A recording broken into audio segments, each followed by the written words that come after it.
Hello! మా అక్క వాళ్ళ తోటలో నుంచి గుమ్మడికాయ, ఆనపకాయ రాగానే అవి చూసి నాకు దప్పలం పెట్టేసుకోవాలనిపించి ఇంట్లో ఉన్న కూరగాయలన్నీ వేసి దప్పలం పెట్టేశాను. అందులో కాంబినేషన్‌గా వంకాయ ఫ్రై చేసేసాను. వేడి వేడి అన్నంలోకి కొంచెం ముద్దపప్పు, ఇలా దప్పలం ముక్కలతోటి వంకాయ ఫ్రై, ఒక అప్పడం.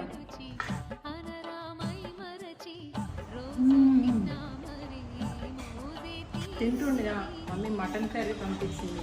ఇది అయిపోయాక ఇది కూడా తినేస్తాను. ఈరోజు మా ఎడిటర్కి ఒంట్లో బాగాలేదు, అందుకనే పాత వీడియో వేసుకొని వచ్చేసా. నేను వచ్చేసా.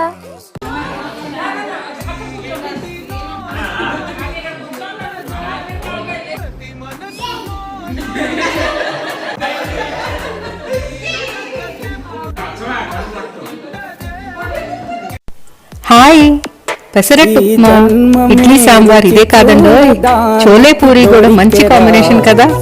ఇది ఇష్టపడని వాళ్ళు ఎవరైనా ఉంటారా?